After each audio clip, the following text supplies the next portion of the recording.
Hello students, इस video में exercise 8.1 के बचे हुए क्वेश्चंस हम लोग देखेंगे। क्वेश्चन नंबर 7 स्क्रीन पे है। अब देखो, इसी तरह के क्वेश्चंस चैप्टर में आगे मिलने वाले हैं। हमें ट्रायंगल बनाने की जरूरत नहीं पड़ेगी, ट्रायंगल तो समझने के लिए था। अब हमें आगे ट्रायंगल बनाने की कोई जरूरत नहीं पड़ेगी।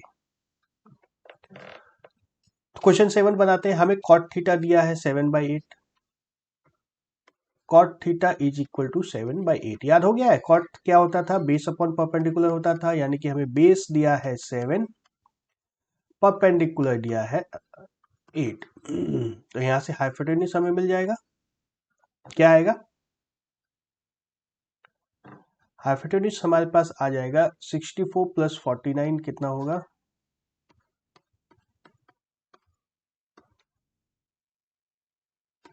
Square root 113। अब ट्रायंगल बनाने की क्या जरूरत है? हमें सीधा सीधा दिख रहा है, यहाँ पे यही आंसर आने वाला है। तो क्वेश्चन में हमें क्या क्या चाहिए? साइन चाहिए, कॉस चाहिए। यहाँ भी साइन चाहिए, कॉस चाहिए। इसके अलावा तो कुछ नहीं चाहिए। इसके अलावा तो कुछ नहीं चाहिए। हमें क्या कैलकुलेट करना है? पार्ट 1 में देखो, 1 minus sine theta multiplied by 1 minus sine theta divide by 1 plus cos theta multiplied by 1 plus cos theta, sorry minus cos theta.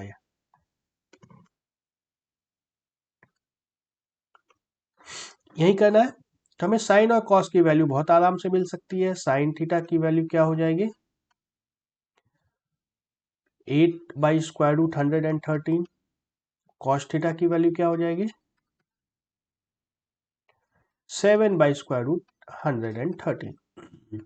तो ये क्या आ जाएगा? 1 minus 8/√113 1 plus 8/√113 divide by 1 plus 7/√113 1 minus 7/√113। ठीक है। देखो, a माइनस बी का form आ रहा है, a minus B A plus B. नीचे भी a plus B into A minus B आ रहा है। तो ये आराम से हम लोग लिख सकते हैं a square minus B square.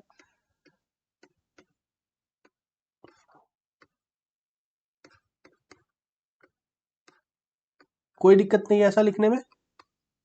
ये क्या आ जाएगा? तो 113 माइनस 64 49, और 113 तो कैंसिल हो जाएगा। यहाँ 113 माइनस 49 64। ओके, 49/64 आ गया हमारा। और दूसरा पार्ट देखो, cot square theta. Cot square theta तो बहुत आराम से दिया हुआ ही है ना। कॉट स्क्वायर थीटा कितना होगा? 7/8 का स्क्वायर 49/64। देख रहे हो, अब दोनों सेम आ रहा है।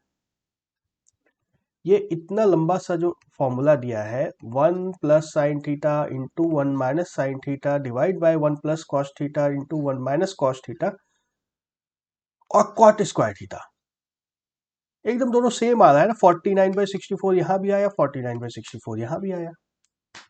कुछ इंटरेस्टिंग लग रहा है? इत्तेफाक से आ गया, गलती से आ गया, या सच में आया है? मतलब ऐसा हमेशा होगा। चलो, इस क्वेश्चन का आंसर हम लोग इस वीडियो के बाद देंगे। इस एक्सरसाइज को कंप्लीट करने के बाद इस टॉपिक पे आते हैं। अभी एक्सरसाइज कंप्लीट करते हैं। क्वेश्चन नंबर 8 देखते हैं। If 3 cot a is equal to 4, check whether 1 minus tan square a divided by 1 plus tan square a is equal to cos square a minus sin square a or not। फिर से इसी तरह की बात है, देख रहे हो? कुछ इसी तरह की बात है। एक लंबा सा फॉर्मूला है, थोड़ा सा सिंप्लीफाइड दूसरे में है, और पूछा गया है दोनों बराबर है या नहीं है। एक ये इस तरह का कॉम्प्लेक्स है, एक ये सिंपल है, और पूछा गया है बराबर है या नहीं है। चलो चेक कर लेते हैं। फिर से हमें ट्रायंगल बनाने की जरूरत नहीं है। Cot A is equal to 4/3 direct लिख दूं मैं। Cot A is equal to 4/3 लिख देता हूं, कोई दिक्कत नहीं है। कॉट ए मिल गया तो हमें tan ए भी मिल गया। tan ए क्या होता है? कॉट ए का रेसिप्रोकल होता है, जो कि हो जाएगा 3 डिवाइड बाई 4। ओके, तो हमें क्या मिल गया, perpendicular is equal to 3, base is equal to 4, और पाइथागोरस थ्योरम से निकाल ही सकते हैं हम लोग हाइपोटेन्यूज। फिर हाइपोटेन्यूज क्या हो जाएगा, 5। फिर देख लो, ये सब कुछ निकालने के पहले ही हमारा कॉट ए निकल चुका है। चलो LHS को सिंप्लीफाई करते हैं। फिर 1 minus ten square A divide by 1 plus ten square A, क्या हो जाएगा, 1 minus 9 by 16 divide by 1 plus 9 by 16। जल्दी कर दूं ना मैं, 16 16 कैंसिल हो जाएगा तो ऊपर आ जाएगा 16 minus 9 divide by 16 plus 9 is equal to 7 by 25। LHS 7 by 25 आया। RHS क्या है, cos square A minus sine square A. अब यहां से हमें निकालना होगा कॉस और साइन। कॉस की वैल्यू क्या आएगी, 4/5 पूरे का स्क्वायर माइनस 3/5 पूरे का स्क्वायर, ये क्या हो जाएगा, 16 माइनस 9 डिवाइड बाई 25 आ गया। सेम फिर से ये देख रहे हो, 16 माइनस 9 डिवाइड बाई 25, 7/25 सेम आ रहा है। LHS is equal to RHS, yes, LHS is equal to RHS आया। ट्रिग्नोमेट्री में यही चेक करना होगा बार बार, कौन सी चीज किसके बराबर है, किसके बराबर नहीं है। इस पूरे के पूरे चैप्टर में यही करना है, तो हमें फॉर्मूला सारे पता होना चाहिए। अब फॉर्मूलास अगर याद नहीं हुआ है अब तक, तो एक बार फिर से लिस्ट को देखो। क्वेश्चन नंबर 9 को सॉल्व करते हैं हम लोग। In triangle ABC right angle at B tan A equal to 1/√3। अब देखो tan A की वैल्यू दी है, यहां C भी आ गया है, C भी आ गया है। ट्राइंगल अब हमें बनाना पड़ेगा।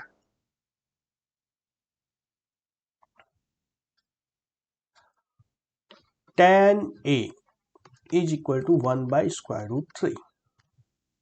ट्राइंगल बना दो एक।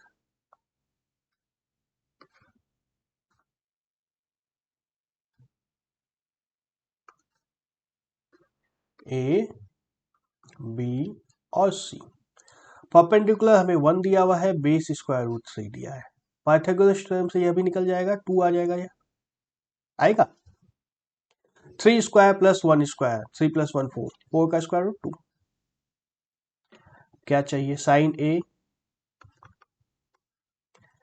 साइन ए हो जाएगा 1/2 perpendicular divide by hypotenuse. Cos C क्या होगा, देखो कॉस सी यहां पर है, कॉस में आता है बेस बाय हाइपोटेन्यूज। हाइपोटेन्यूज तो दोनों हालत में यही होगा। बेस सी का क्या होगा, ये है आपका बेस 1/2। और फिर आता है कॉस ए। कॉस ए कितना होता है,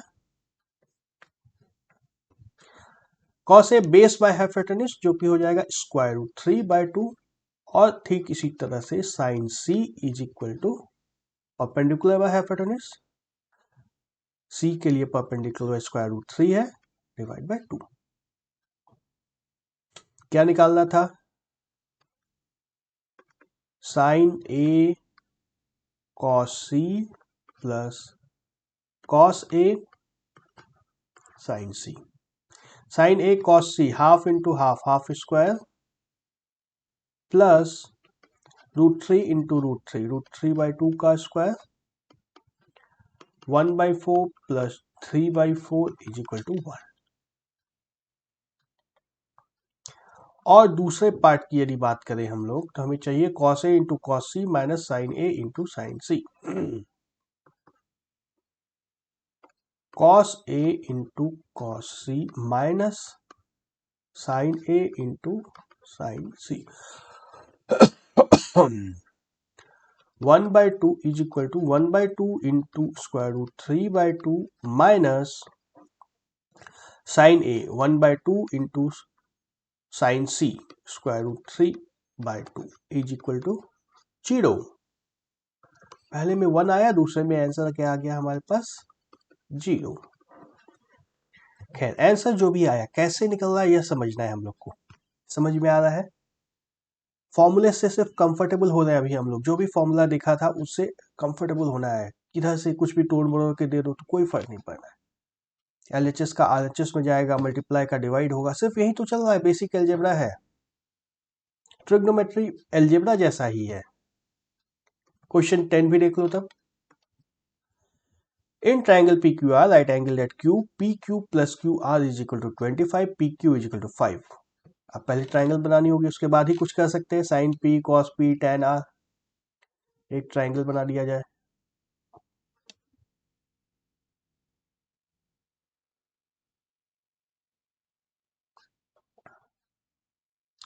राइट एंगल एट Q पे राइट एंगल है, हमें P के बारे में सब कुछ करना है, तो P को यहां रख दो और R को यहां रख दो। क्या दिया है? PR plus QR, PR plus QR, इन दोनों का सम 25 है और PQ क्या दिया है? 5। तो यह हमारा परपेंडिकुलर है, यह हाइपोटेन्यूज है। परपेंडिकुलर प्लस हाइपोटेन्यूज 25 दिया है ना। बेस इज इक्वल टू 5 भी दिया है। पाइथागोरस लगा दो फिर से। P square plus H B square is equal to H square.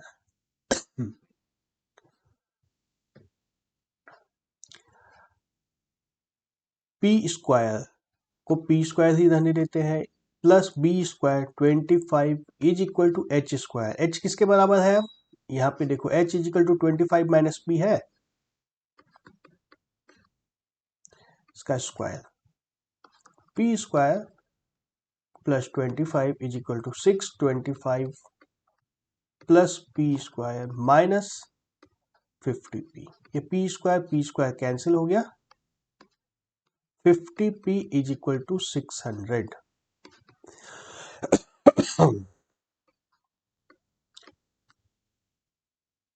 p is equal to 12, zero कहां से आ गया ये? p इज इक्वल टू 12 और यह क्या होगा? 13। p जब 12 आ गया तो h 13 आ गया। ठीक है, इन सबको इरेज कर दूं मैं।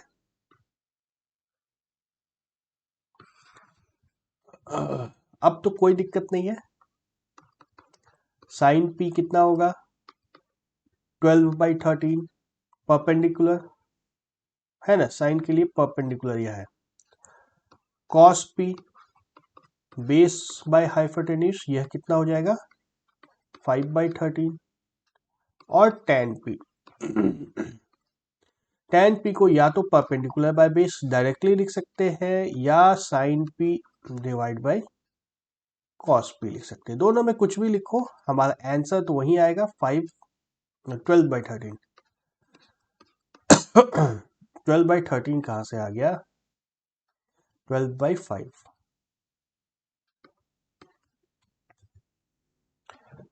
Okay. Question number 11. State whether the following are true or false. Justify.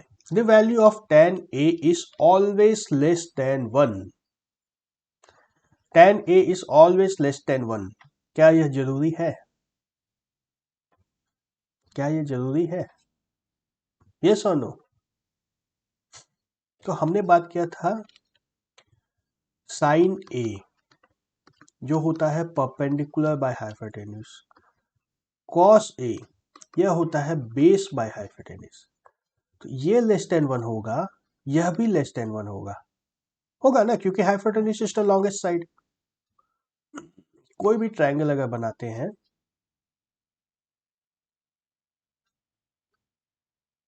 Hypotenuse perpendicular base, तो hypotenuse is always the longest side.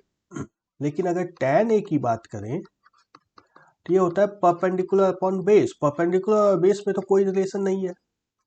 Triangle हम लोग इस तरह की भी बना सकते हैं जिसमें परपेंडिकुलर बहुत बड़ा हो बेस के कंपैरिजन में, होगा। और ट्रायंगल इस तरह की भी बना सकते हैं जिसमें बेस बहुत बड़ा हो परपेंडिकुलर के कंपैरिजन में। तो बेस और परपेंडिकुलर के ऊपर कोई रिलेशन नहीं है, तो tan A is always less than 1?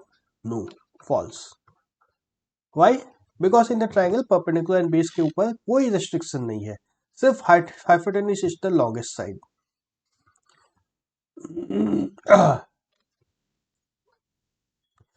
If sec A is equal to 12 by 5 for sec A is equal to 12 by 5 for some value or some angle A, हो सकता है, बिल्कुल हो सकता है। sec A की बात करेंगे हम लोग, sec होता है क्या 1 by cos, जो कि क्या होता है हाइपोटेन्यूज अपॉन बेस। देखो मुझे याद नहीं था sec A का क्या होता है हाइपोटेन्यूज अपॉन बेस, याद नहीं था तो मैंने 1 by cos लिख दिया, फिर पहले फिर आ गया यार। हाइपोटेन्यूज अपॉन बेस, तो हाइपोटेन्यूज हमें बता रहा है 12 है, बेस 5 है, परपेंडिकुलर कुछ ना कुछ तो निकल ही जाएगा। Hypotenuse is the longest side, ये सेटिस्फाई हो रहा है, तो ये हो सकता है, यस कोई किसी एंगल के लिए ऐसा पॉसिबल है। पार्ट 3 को देखो, cos A is abbreviation used for cosecant of angle A, याद है, याद है कोसिकेंट को हम लोग कॉसेक लिखते हैं। कॉस का क्या होता है फुल फॉर्म, कोसाइन, साइन और कोसाइन, साइन को साइन लिखते हैं, कोसाइन को कॉस लिखते हैं। कोसिकेंट का क्या होता है कॉसेक, तो ये जो है ये फॉल्स है। Question 4, cot A is the product of cot and A, ऐसा होता है क्या? नहीं, ये तो पता है ना, नहीं होता है ऐसा, प्रोडक्ट नहीं है ये। Sine A is equal to 4/3 for some angle theta, हाँ ये देखो sine theta is equal to 4/3, ये किसके बराबर होता है परपेंडिकुलर अपॉन हाइपोटेन्यूज। हमें क्या दिया, perpendicular is equal to 4, hypotenuse is equal to 3, ऐसा हो सकता है क्या? Hypotenuse is smaller than perpendicular, ऐसा हो सकता है? ऐसा तो नहीं हो सकता है, ऐसा नहीं हो सकता है, नो। देखो साइन थीटा हमेशा 1 से नीचे होगा, पहले भी हम लोग एक बार बात कर चुके हैं इसकी। Sign theta is always less than 1, cos theta भी यही होता है लेस देन 1। और इस तरह की बातें हम लोग आगे बहुत करेंगे, अभी कोई घबराने की बात नहीं है, सीख जाओगे सब कुछ। Okay, bye bye.